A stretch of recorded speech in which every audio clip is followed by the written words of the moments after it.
देखिए, एक बड़ा खुलासा, बड़ी खबर इस वक्त आ रही है और वो बड़ी खबर ये है कि दरअसल ये जो आतंकी थे, वो आतंकी कैसे यहां पर पहुंचे हैं। जब यहां पहुंचे तो एक तो यहां सेना की वर्दी में पहने नजर आए और जो उन्होंने हेलमेट लगाया था उसमें उन्होंने कैमरा लगाया हुआ था।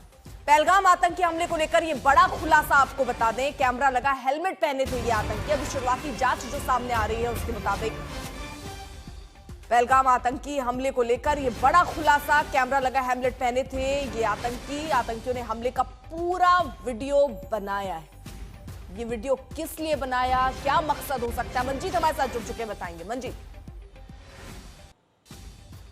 देखिए, इस वक्त भी जब हम बात कर रहे हैं, प्रधानमंत्री नरेंद्र मोदी बैठक ले रहे हैं, एनएसएस डोभाल उनके साथ हैं इस वक्त अर्पिता। तो पहलगाम में जहां गृहमंत्री अमित शाह पहुंचे हैं और यहाँ प्रधानमंत्री नरेंद्र मोदी खुद उन्होंने लगातार बैठक कर रहे हैं। लेकिन जो अभी शुरुआती जांच में जिन चीज़ों की पुष्टि हो पा रही है सूत्रों के मुताबिक, उसमें 6 के आसपास ये आतंकी थे, ट्रेंड आतंकी थे और लोकल जो ग्राउंड सपोर्ट वर्कर हैं उनकी मदद से इस हमले को अंजाम दिया गया। ऐसी भी जानकारी कि कुछ दिन पहले वहाँ पर प्रॉपर रेकी की गई, तमाम जो आधुनिक हथियार हैं AK-47 राइफल से लेकर और सेना की वर्दी पहनने का फ़ायदा उन्होंने उठाया। ये भी जानकारी है कि वो हेलमेट पे उन्होंने कैमरे लगाए थे जिसकी वो रिकॉर्डिंग करके इसको प्रोपेगेंडा के तौर पर आने वाले दिनों में इस्तेमाल करें। ये सारी चीज़ें हैं, लेकिन ये बात साफ तौर पर अब निकल कर सामने आ रही है कि लोकल सपोर्ट की वजह से ये हमला अंजाम दिया गया।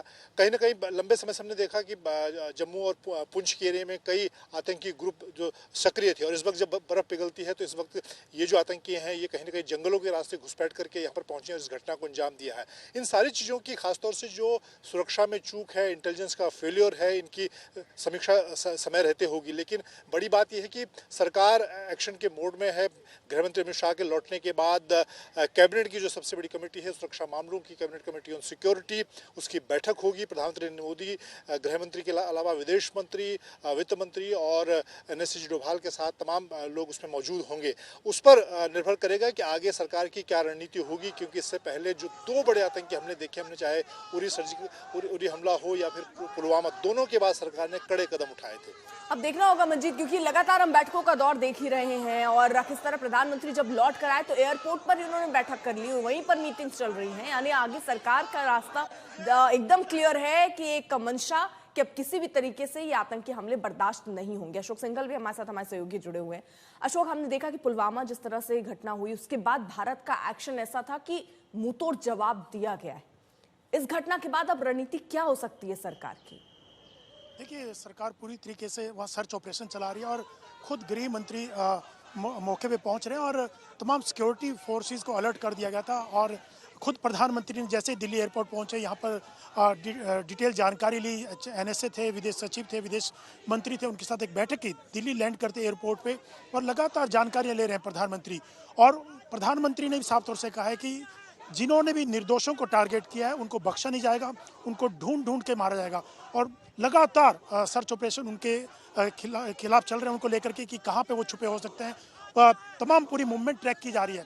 तो सरकार की कोशिश यही है, प्रधानमंत्री लगातार जानकारी अपडेट ले रहे हैं। सरकार यही चाहती है कि जिन्होंने निर्दोषों को टारगेट किया उनको टारगेट करेंगे, उनको मारा जाएगा, उनको छोड़ा नहीं जाएगा। और खुद गृह मंत्री, कल प्रधानमंत्री जैसे सऊदी अरेबिया से उन्होंने बातचीत की गृह मंत्री से और घटना स्थल पर जाने के लिए कहा और अपडेट लिया। और अमित शाह भी तुरंत बैठक ले रहे थे यहाँ पे सुरक्षा के लोगों के साथ, वहाँ की पूरी जानकारी ले रहे थे। खुद अमित शाह वहाँ पहुँचे और फिर देर रात तक लगातार एलजी के साथ और दूसरे जो सुरक्षा के लोग थे उनके साथ, सुरक्षा एजेंसियों के साथ लगातार टच में थे। और बैठक लेकर के ये साफ निर्देश दिए गए थे कि जिन्होंने भी ये क्राइम किया है, जिन्होंने भी ये निर्दोषों को टारगेट किया, उनको किसी भी कीमत पर बख्शा ना जाए, उनको ढूंढा जाए और टारगेट किया जाए। तो लगातार सरकार जो है इसी मुहिम में लगी हुई है कि किसी ढंग से टेररिस्टों को ढूंढ करके उनको टारगेट किया जाए। और दूसरी बात यह कि जो सीसीएस की बैठक होनी है, अमित शाह जब वहाँ से लौटेंगे उसके बाद प्रधानमंत्री ये बैठक करेंगे और उसके बाद आगे का एक्शन प्लान तैयार किया जाएगा। और यहाँ पर देखिए, यही सवाल उठता है कि पहलगाम को ही क्यों चुना गया। यहाँ पर सबसे ज्यादा जो टूरिस्ट हैं वो पहुंचते हैं। यहाँ सेना की तैनाती नहीं होती है क्योंकि उससे 6 किलोमीटर दूर पहलगाम में सेना की तैनाती होती है और यहाँ जंगल है जहाँ आतंकी आराम से छुप सकते हैं। और इसके साथ ही साथ मैसेज इसलिए भी क्योंकि उपराष्ट्रपति अमेरिका के यहां आए हैं, उस समय भी मैसेज देने की कोशिश आतंकियों की, और प्रधानमंत्री उस वक्त सऊदी अरब के दौरे पर थे। यानी इन सब को देखते हुए ये बड़ी साजिश रची गई थी। लेकिन अब भारत का वक्त है जवाब देने का।